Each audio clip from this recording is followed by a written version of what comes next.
I am having Misty Reed come and join me. So she should appear now. Look at that. Amazing technology. So Misty Reed is a groomer. She is over in Texas, and I got to hear about her through a lovely Crystal Kelly, who saw one of your blogs, sent it my way, and I just was like, I so need to meet this person.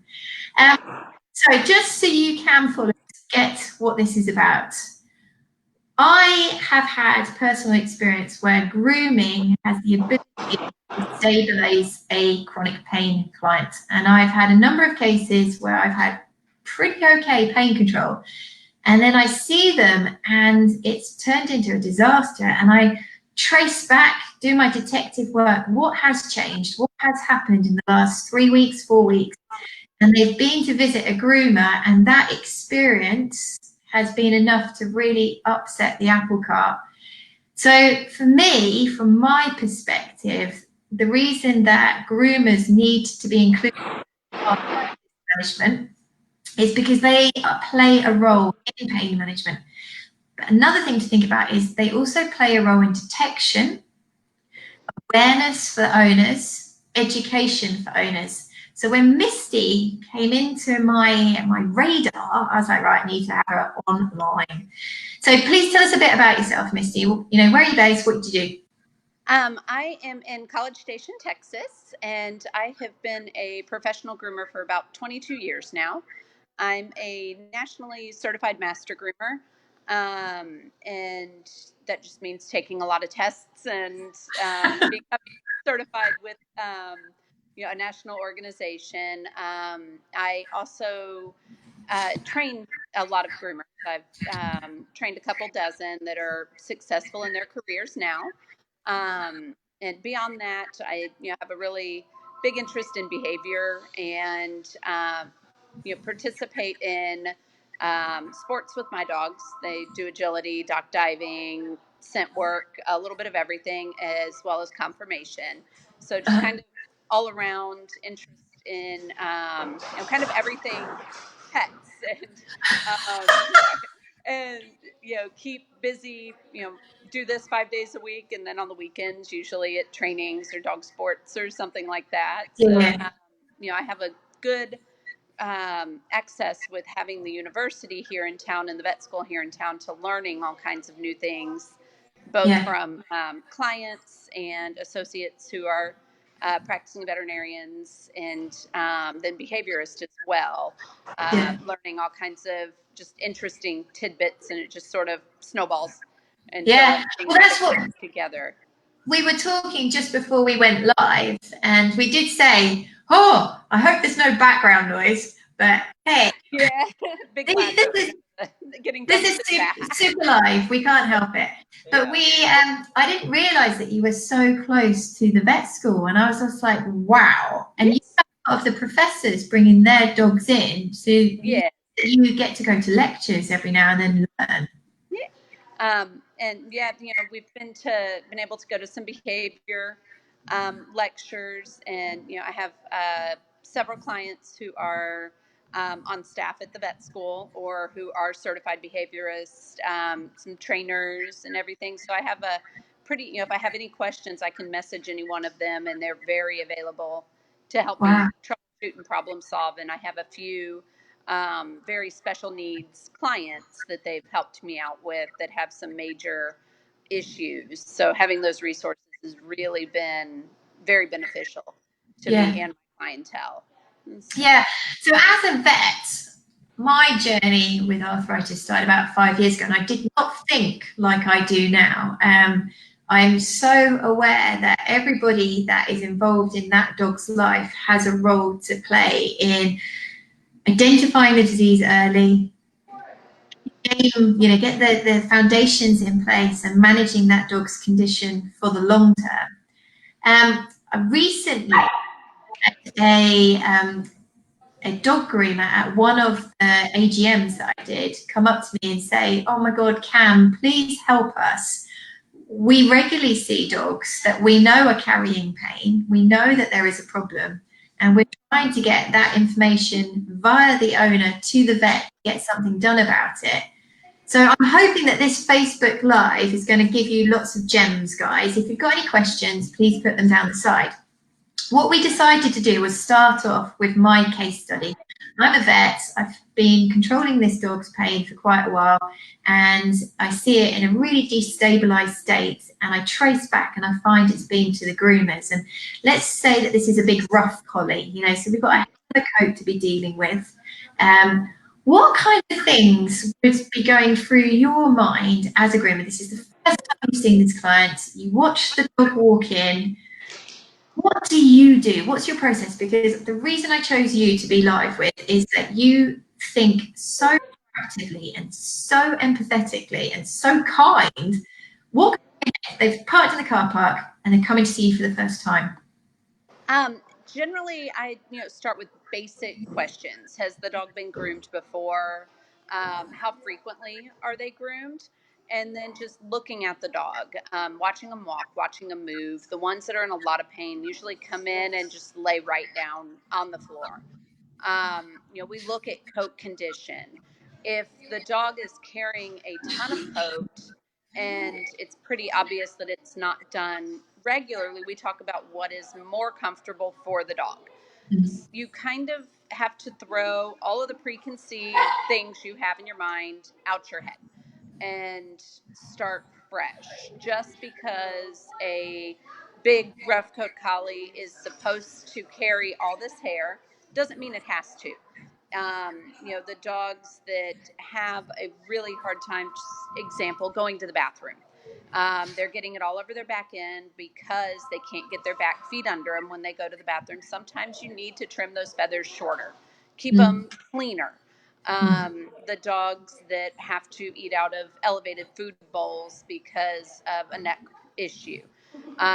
Their bib will get all stuck in their mouth, scissoring that up shorter. Doing what is going to be the best for the dog should always be your number one priority. And we usually try and ask clients what are the 3 most important things they want done. We aim to get those 3 things done first before we do anything else. That's good. And each dog is different. If they are having a problem, going to the bathroom, then the back end may be the most important thing for that owner, keeping them clean. And then slipping on the floor, so the feet being shaved. And, you just sort of kind of prioritize what you're going to do. And the other thing I'll do with an older dog, the first time I see them, is make sure the owner understands it will not be perfect. Yes. We're not striving for perfection. We're striving for comfort. Yeah. And that means that, the feet might have a couple straggly hairs on them, but they will be clean, the nails will be trimmed, and the hair will be off the bottoms of them, but they may not be scissored perfectly. So just to recap, to help any groomers or owners, what visual things do you see that tell you that this dog walking through this door is uncomfortable? Because I meet lots of owners that really don't see Right. pain. They haven't put 2 and 2 together. So as you now, just imagine the dog's coming in, what sort of things do you go, oh, here we go. What do you see? Yeah. The very most obvious one are the real stiff gaited dogs. The dogs who are not bending their legs when they walk. They're kind of shuffling in. The dogs who aren't excited. They're not pulling on the leash to walk in the door. They're very sedate, not scared, but more you can look at them and see that, stepping up the curb outside the door is difficult, scuffing their little foot whenever they step up. The dogs that just come in and their legs give out from under them. We have tile floors in our lobby. And so some of the dogs, if they come in and their feet give out, that's a very big indication for us that we've got some major issues going on. The dogs who can't stand square, who can't keep 4 feet standing in a natural position, who have their hind end tucked up under them, are, just really stilt gated when they walk. Those are the big things. The small dogs that the owners are carrying in are a little harder to tell. They suffer just as much as the big dogs, but they're either in a crate or in the owner's arms. So with those, we ask the owners to put them on the ground so we can see how they're moving, what they're doing, and go from there. And so we just kind of have to watch the behavior. I will greet an owner when they come in, but that's it. The rest of the time, my eyes are looking at the dogs. I want to see, signs of pain, discomfort. I'm also looking at, if it's a new dog, at their behavior. If they're nervous, skittish, things like that, I need to know before I reach down and start evaluating the dog, to see if they, can support whatever haircut the owners want and things like that. But pretty much as they walk in, we're watching them get out of the car. We have big floor-to-ceiling windows, and we see the dogs from the time they get out of the car. We have a potty area right outside. We watch it all. And they don't. I think that's really important, because I know that people that have had that more specialist training in identifying the signs of pain, once you see it, you can't not see it, and it's clear as day, isn't it? Yes. And as you say, stiffness, so the posture, the capability, the movement patterns, the life behind the eyes, the enthusiasm. There's loads of things that tell you something's not quite right here. What do you do as a groomer with regards to animals where they do know that there's a problem and they're on treatment? Does that get taken into account? It does. When they get to a certain age, I will have a talk with my customers that we are starting to get to this stage where, we need to evaluate their haircut based on their lifestyle and adjust it. And I always, I'm blessed with a clientele that I've seen most of the dogs from the time they were babies or adopted. So I've seen multiple generations of dogs with the same owners. Yeah. So I can watch the dogs as they age and tell when they're starting to get stiff. And, the owners and I have a very serious discussion once they get to that stage that it's coming on the time where we need to, evaluate this haircut and see if your dog can tolerate having, if it's a little Shih Tzu, if it can tolerate having hair that drags the ground anymore. Yeah. And sometimes they can't. And so we have to come up with a more appropriate haircut. It can be. Do you ever find yourself encouraging them to go back to see their vet? Yes, very often I will tell them, we are in some discomfort now. Grooming is painful. No matter how careful you are, we're asking dogs to do things that they don't do naturally. You don't naturally rotate the pelvis to, shave in between the back legs. But on some of these dogs, you have to do that. They get matted, they get urine caught in that, and so we have to get rid of the hair. That's not a position the dog goes into on its own. And so when they start having some obvious discomfort, when they're not as willing to move in the positions we need them to, I'll tell them, let's check with your vet and see, it may be time for maybe some medication to be given the day of grooming, whether it's before or after. Just, if you go to the gym and you haven't been to the gym in a long time, you're going to be sore, and the dogs are the same. And so I encourage them to talk to their vet about management. They may not need it every single day, but they may need it the day before and day of a grooming to kind of be proactive to prevent. So we've got, just so people know, we've got a download and resource, so you can get it on the CAM website. So I'll put it in the link below, and it's called Suspicion of Chronic Pain. And it's a PDF that groomers or owners can print off, and it follows the CAM factor. So all you guys that know, that's behavior change, posture change, physical changes, capability and gait changes. And it was designed for a groomer who requested a way that she could talk to the vet direct. So she knew what she was saying to the owner might not get to the vet in the detail that she needed. So she could, as a groomer, say, look, the dog was a bit snappy, was less tolerant. There's been lots of mats around its back end where I know that it's having struggling, it's messing itself, so I think its squatting has changed. I've seen changes in its nails, and it's obviously scuffing its toes. Fill it in, and then that owner could take it to the vet, and they could be sure that that dog was being managed appropriately by that vet, if that makes sense, because sometimes information gets lost between groomer, owner, and vet. Yes. So, thankfully for Cam, it was a real honour for them to say this.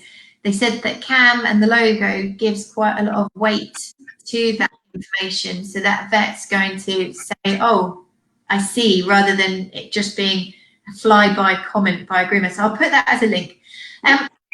Do you find many owners are a little bit averse to taking that advice on board? Because I know many groomers talk to us and say, we don't know how to help owners help their dogs, because owners quite often don't want to hear it from us. Right. Groomer, channel your energy now into helping other groomers deal with quite difficult. Yeah. The hardest thing we deal with is the misconception from owners that because we don't do something well, it's because we're lazy about it. We don't want to. That's the hardest thing, is just owners realizing that ultimately every groomer has the dog's best interest at heart. And if we can't, a poodle with big fluffy pom-poms and shaved toes is a great example. That's a lot of time for that dog to be on the table. And when we recommend that it's time for the dog to get a short haircut and not shave in between every individual toe, that it's for the dog's best interest. So having an owner actually listen to us and understand that we do know what we're talking about when we tell them there's something new going on is our biggest struggle. That, we're not, and you see it blasted all over Facebook all the time, that the groomer didn't do XYZ because they didn't want to. Or, and it's not always that. You have to look at the root reason, and that doesn't get translated very often. That it's not because we didn't want to. A lot of times it's because we don't want to, cause the dog any pain just for human vanity. We get it as well. Vets are the first to get blasted online. It's just like, oh, definitely. It's so easy to be a keyboard warrior nowadays, isn't it? Yeah. But so what kind of things have you got any tips? So just so you know what I mean, I often get nurses and vets saying to me, I have owners, they really, really struggle with believing me that their dog is actually in pain. So my tip always is I stop, I say, am I in pain? And the owner generally goes, what is she on? And then I say, oh, am I? And they're like, no. And I'm like, yeah, I've got back pain, I've got hip pain, my toes hurting, but I'm still at work. I still have to earn money. I still have to feed myself. It doesn't mean that I'm not able to do things. It means I do them differently. Right.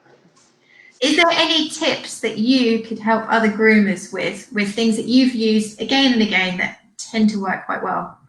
Started at the beginning in the tub using a yoga mat, or a paw mat is a company that makes mats specifically for dogs to stand on. It gives the dog some cushion in the tub, because we are asking them to stand up, especially if we're trying to get a lot of undercoat out, things like that. We are asking them to stand, so that takes some pressure off of the joints. Taking your time is the biggest one while you're doing it. Let the dog sit down, do its front half, and let them sit. And then getting them in and out of the tub, on and off the table. Slings are your best friend ever for the big guys. Most groomers can't have every size of sling possible.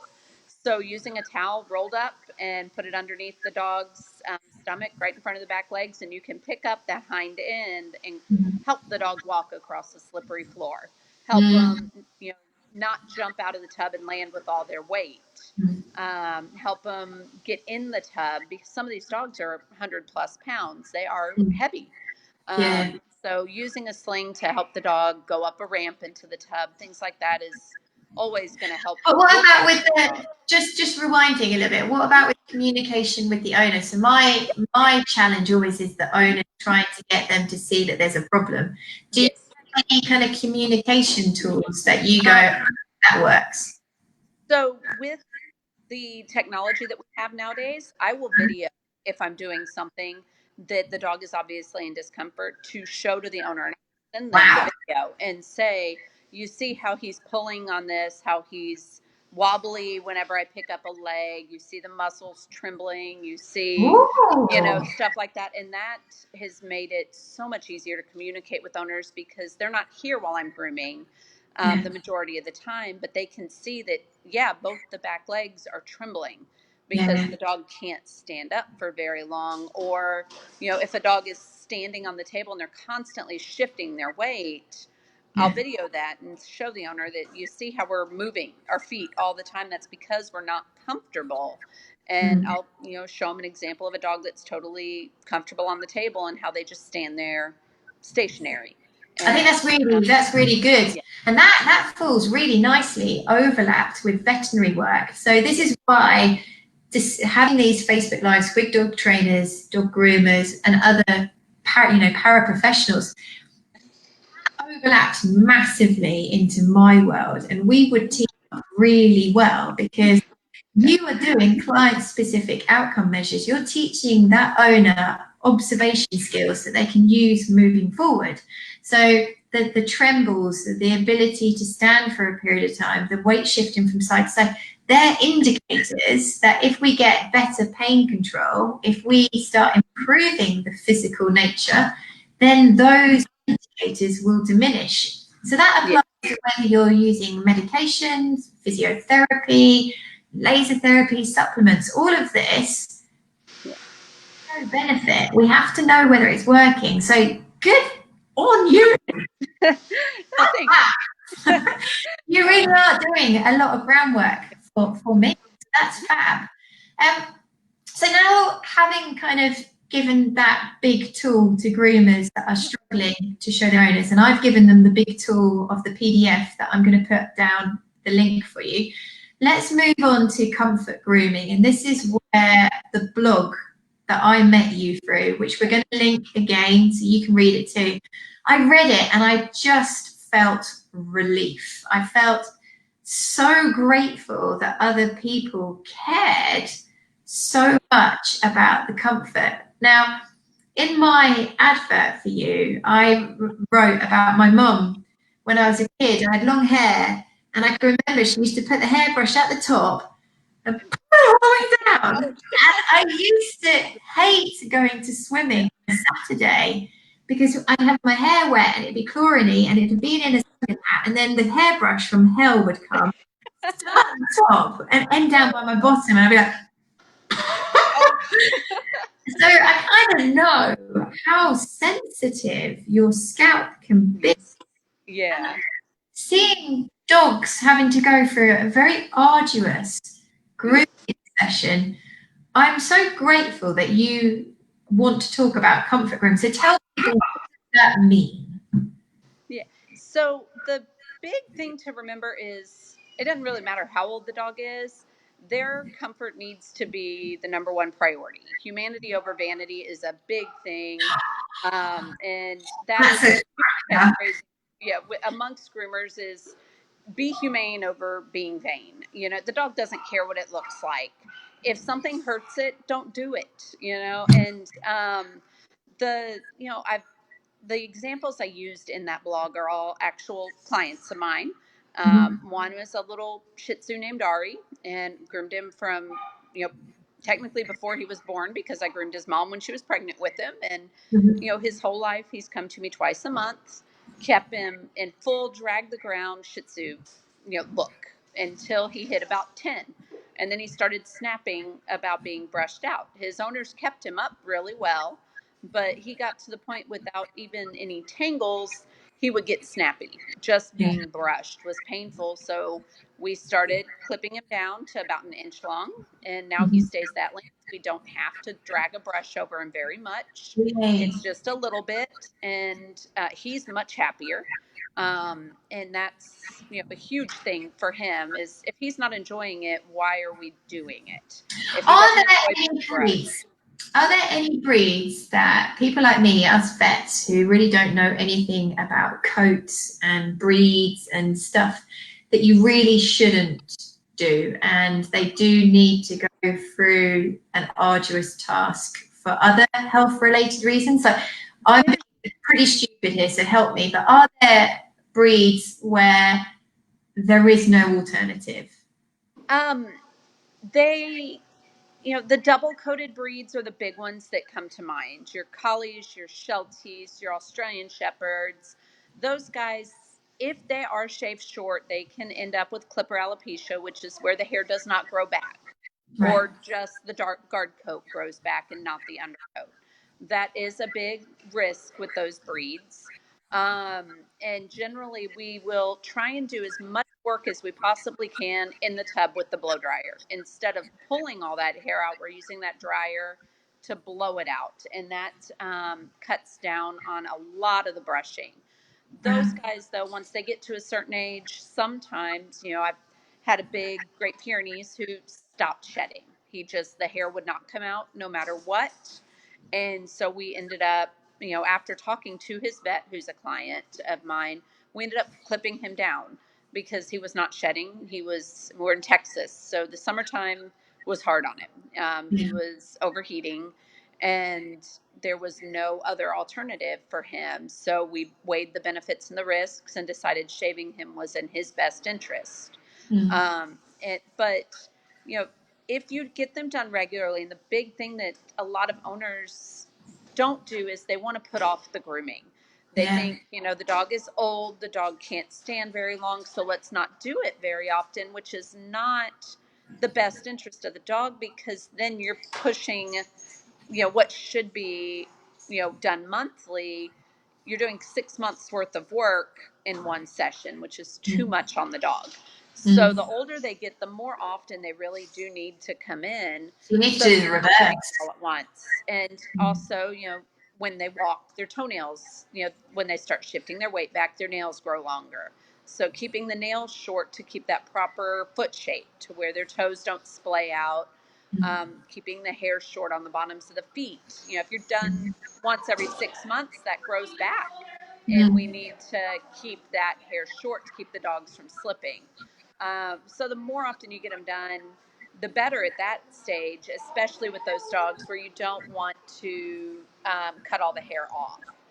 I'm glad that you mentioned about feet, because something that we're going to be doing on our consent form, so our veterinary consent form, a nail clip tick box and trim fur tick box, because I feel that when you have the opportunity that that dog is sedated or anesthetized, that's something that we can take advantage of and get with no distress to that animal. And we've got stem cells here, so we're always seeing dogs with disabilities.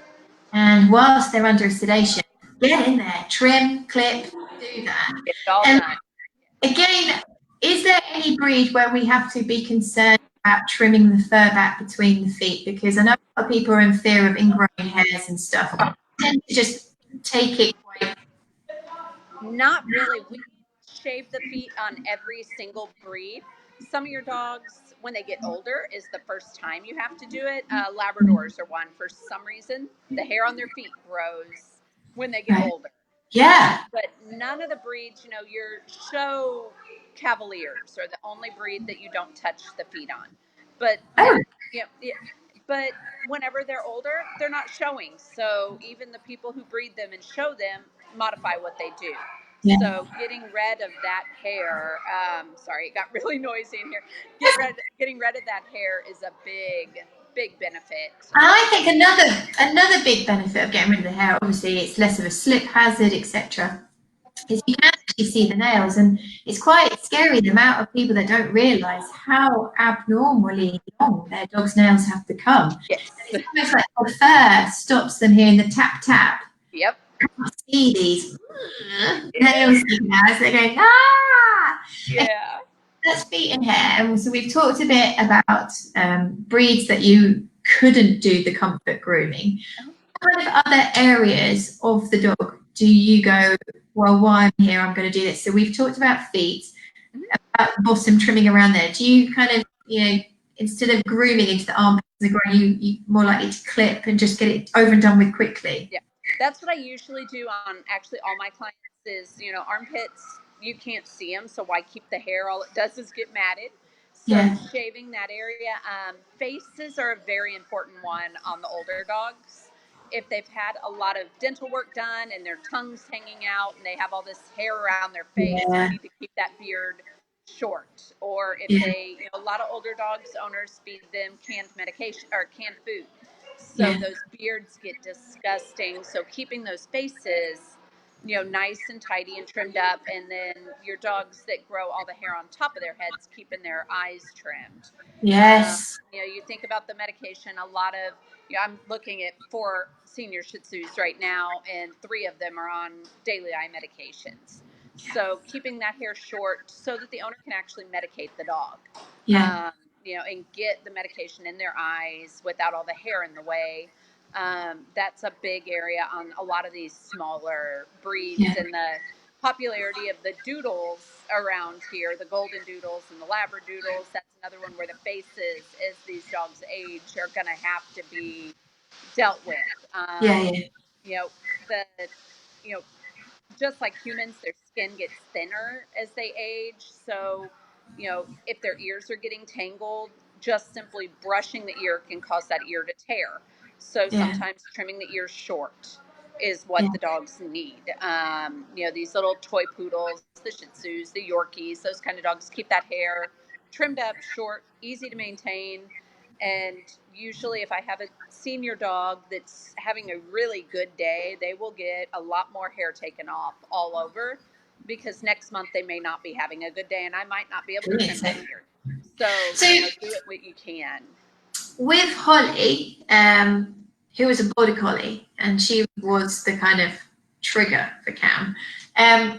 She didn't need to be groomed much through her life, so it actually came as a bit of a surprise that that was going to be something that I needed to do when she was around 13, 14. So I'm your proper conversion in that.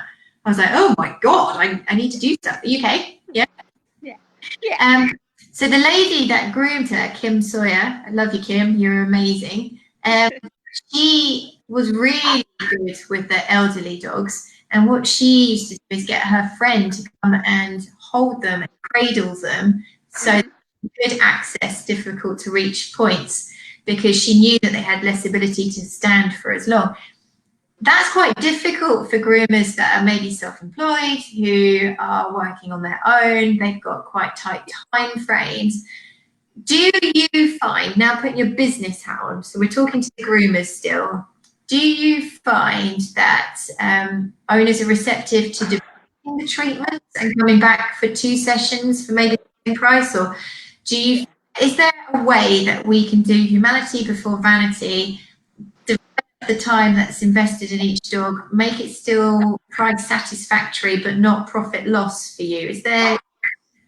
With that, usually I schedule accordingly for the seniors.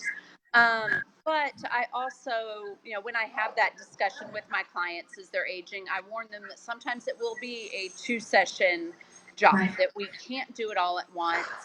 Um, a new dog that I've not seen before, I might, if I'm talking about, quoting them for their first visit, I will quote high for the extra time if I need it. Yeah. And then if I end up not needing that extra time, the price is adjusted Cool. accordingly. But I generally charge hourly, and Yeah. so most of my clientele I see at least monthly, which helps because they're never too bad.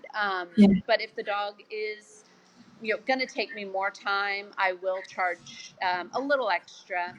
It's nothing that is to penalize the owner. It's more just having to make ends meet, Yeah. type thing. And it will vary depending on the client too. If it's a client that I've seen the dog its whole life and it's aging, and the client is working with me and understands and stuff, then I'm a lot less likely to charge them extra. But if it is a 14-year-old dog that I've never seen before, that's never been professionally groomed, that one will be more expensive, because Yeah. it will take more time, because the dog is not trained and how to handle grooming. So they do take more time than a dog that I've known since it was a puppy So will. groomers that are following this, you might even want to encourage your owners to watch this Facebook Live so that they can preempt that you, as their groomer, is saying, it's not just me, I'm not trying to have you over a barrel. This is something that we've got to take into account. This is going to take me longer. I'm going to have to come back to it. You know, it's going to disrupt my day. It might be a dog that I do one leg and then it has a rest and I try and squeeze in another dog and then I come back to the dog. So it's quite disruptive to the day. So yes, owners do remember this. Let's just be a bit practical. Is there any awesome tools that you use that you wish the world knew about because they've been game changers? The best thing that I have been using is there's actually two of them. One of them is it's called a butt bar, and it's like our grooming arm. It sounds terrible, but it's like our grooming arm, but it goes underneath the dog's back legs, right in front of the back legs, so that the dog can support their weight on that. And when you pick up one leg to do toenails, to do feet, to do whatever, the dog has the weight supported. So does it go between the back legs or in front? Yes, it can go both ways. It's got kind of a saddle, like a U-shaped saddle on it, and the dog is in the middle of the saddle. You can turn it any direction. That is great to support those hind legs, especially if you work by yourself, because you don't always have a third hand to help hold the dog. The other one is what's it called? Just so I can giggle again. It's called I call it a butt bar. There's different companies that make them. There are all different kinds, and they are very, very useful. But I'm like, it's got to come up. Somebody has to come up with a better name for it. That's terrible. Okay. Yes. It's very handy for helping hold those old guys up. Okay. That's good. Okay, so everybody, you need to go buy a butt bar. Yep, of some sort. The other one is a company makes them. They're called hound hammocks, and it's just what it sounds like. It supports all of the dog's weight. It gets, the dog. It has 4 holes. Their feet go in it, and their head and tail are out each end, and you can support the whole dog in that. It's fleece, so it's extra squishy, and it attaches to your table arm right where a grooming loop would. But instead of using the loop around the neck, this is holding the dog up to where you can do all 4 feet. It works very well with dogs that have any kind of cognitive dysfunction issues as well, because their go-to is to fight you, but they feel kind of cocooned because it's this fleece that sort of surrounds their whole body like they're being held. And you can pull, you can put the 2 left legs in the hammock and pull the 2 right legs out to where you can get the whole side of the dog, but then they've got it supporting them on the opposite side. So if they lean, if they get a little uncomfortable, it feels like somebody is holding them. That's nice. Yeah, and so you just move whatever legs you need to work on out. You can raise it to where the feet are barely touching the ground. If you've got a dog that, again, the dogs that have some cognitive issues, that their go-to is to bite you. They don't know where they're at. They're just gonna, try and throw themselves around. But if you take their little toes right off the table, you can usually do their faces without too much stress on them, and they're not choking themselves because there's nothing around their neck. So they aren't flailing and hurting their necks or choking themselves or anything else. But you can get the eyes trimmed and the beard trimmed, and they don't bite nearly as hard for any of it. And I have a couple dogs that are wheelchair dogs that have their little carts, and I use that on them to hold up their back end while I do their back legs. They have no sensation in their back end, so they can't stand for grooming. But one is a Shih Tzu and one is a Yorkie. I have to be able to trim their hind end, but their legs are crossed all the time. They don't know where they're at, so that supports them. And so I can safely get those legs trimmed without risking them accidentally kicking the clippers or getting nicked. So that's a great thing. Good to know. So they're 2 products that we can say that they're pretty. That allows me, because we're so short of time, and I could talk to you all night, and I'm going to get you back. But let's touch into another area, because I want people to respect how important players you guys are. You know, I was a vet 5-6 years ago that really saw that the vet was the only person that had any role to play. You know, we diagnosed and we prescribed and raw. And actually, over the last 5 years, I've gone, oh, I am just part of the puzzle. Let's talk about things that you feel when you're grooming. So I love palpation. I find it so important. And, you know, I would like to think I've now got to the ability that I can actually just kind of touch a dog's neck and you can just feel the tone, you can feel the muscle development, and you know the dog's being thrown weight forward. And you can say, there's hypertonicity here, this dog has got muscle development, let's go look at the back end, there's something going on. And a lot of you guys have developed these kinds of skill bases but don't really talk about it. But what kind of things do you feel and touch and see? And the big one is heat. You know, when you're putting your hand on a dog's back, because when you're grooming, you always have one hand on the dog, one on your equipment, one is either holding a leg or has your hand on the back. You can feel the heat in those areas that are inflamed for one reason or another. The other one, when you're moving the legs, is a big one, is just the crunching, you know, the grating, the hopping, stuff like that. And if it's really, you know, progressed since their last visit, that's something that, you know, tell the owner that there's a lot of, you know, crackling going on in this knee, or, you know, his hip was real stiff. The resistance is a huge one for us, because if the dog can't stretch out their legs, if they can't turn their head side to side to do their neck, those are the big things we feel is, you know, the resistance, the heat, and just the, you know, kind of crunching that you feel.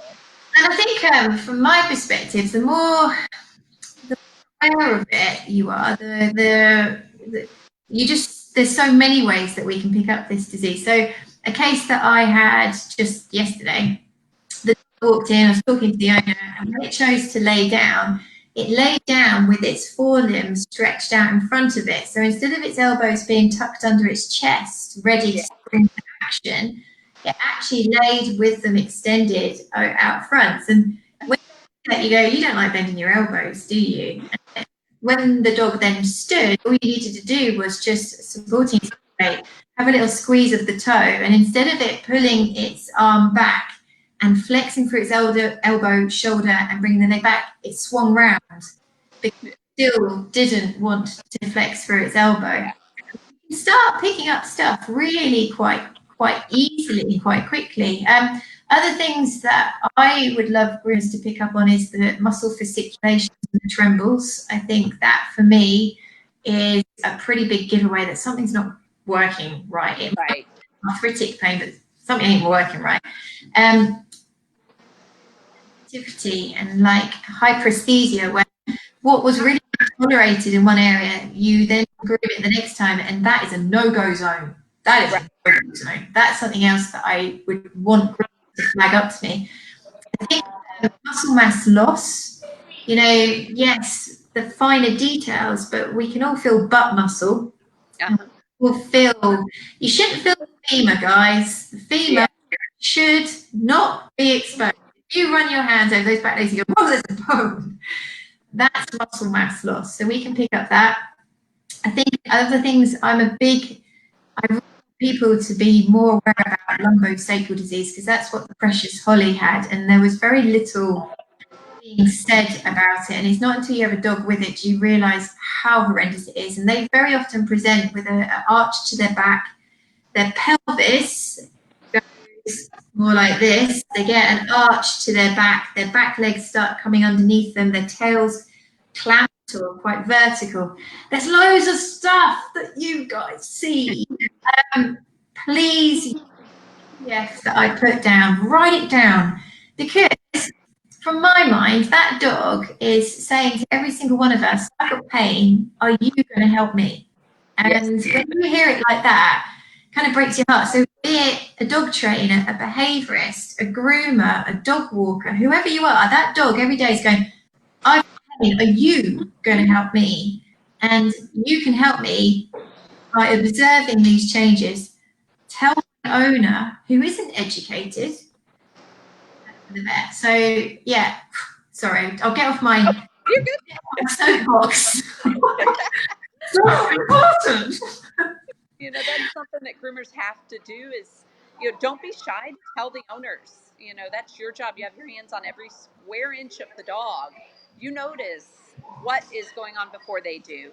And, groomer friends have noticed things on my dogs that I haven't because they're with me 24/7. And, they're like, hey, he's lost a little muscle right here. And, that's big. And, you see them maybe once a month. So you can notice those differences that an owner who sees them every day doesn't. And so and I think that's the thing. What we want with Cam and all of the Cam team, want there to be less of this guilt culture. We know that in all walks of life, guilt is a negative place to be. It doesn't make you progress. You don't get much about guilt. You stay there and you don't progress. We need guilt culture. We need to be kind of like embracing, okay, I didn't detect it earlier. I have detected it now. I can do something about it now. So yeah. Just had a couple of questions. Like, people, get your questions in now. I had a question up here from the lovely Lee. Hi, Lee. We normally miss these. I have a question. I have a Malamute with arthritis, but he also suffers from hot spots and dermatitis. That's something that I think vets need to think about a lot more as well, is that we see shed loads of acute moist dermatitis, loads of hot spots.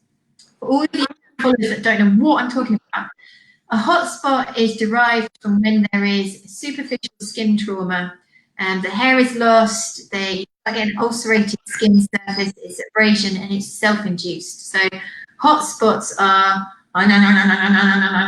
until you've got a wound.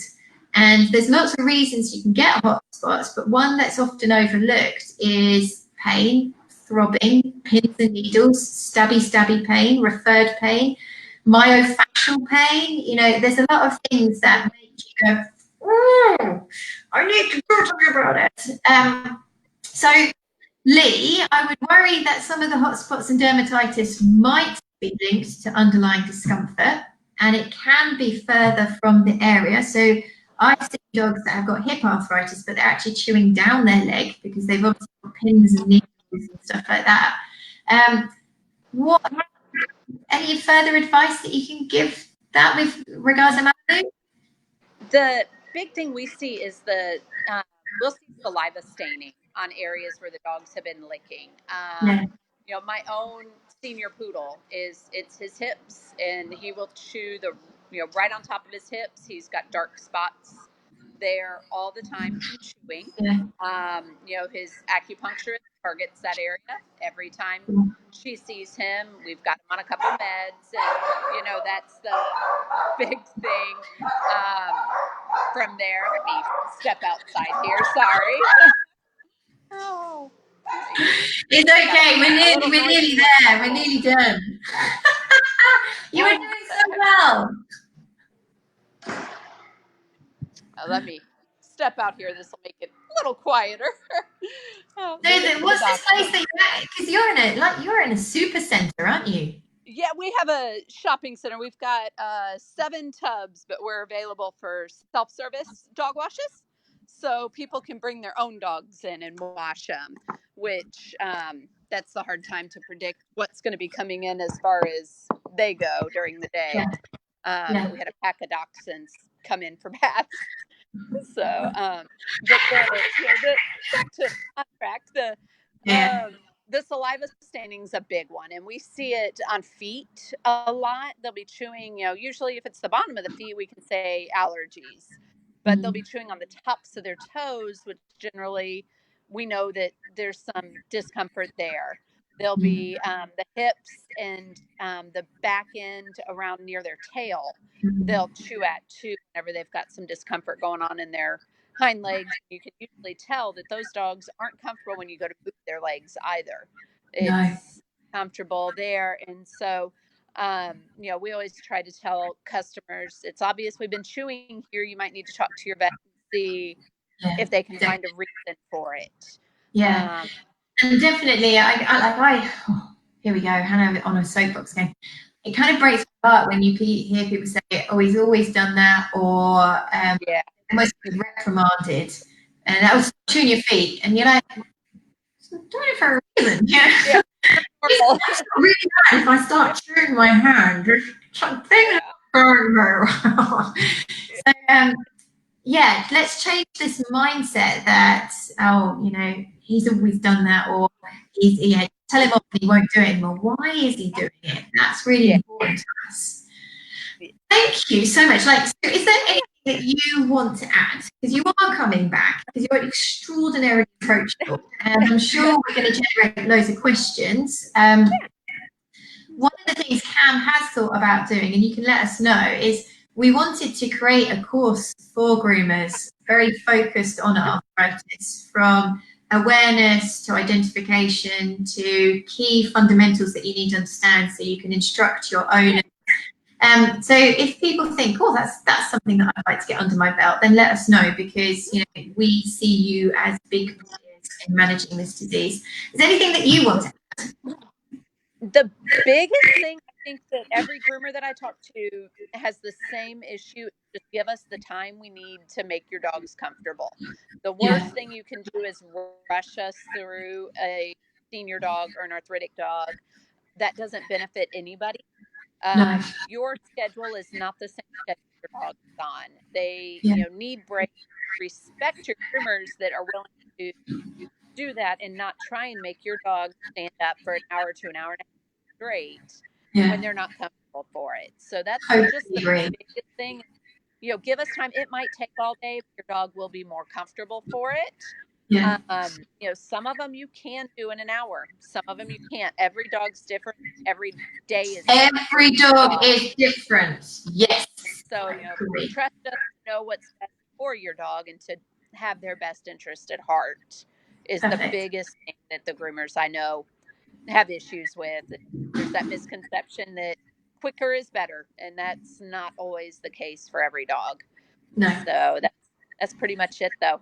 I think that's brilliant endpoint. You're going to do yourself the favour and put that blog that you wrote that caused this meeting of minds.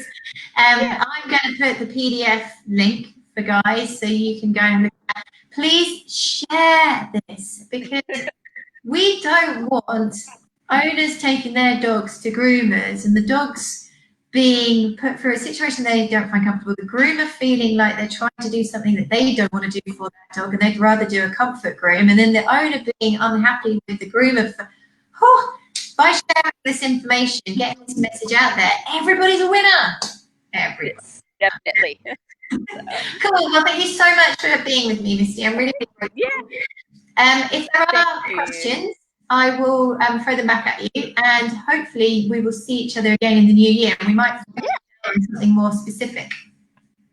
Yeah, perfect. Sounds good. Thank you. Cool. Alrighty, guys. We'll see you next time.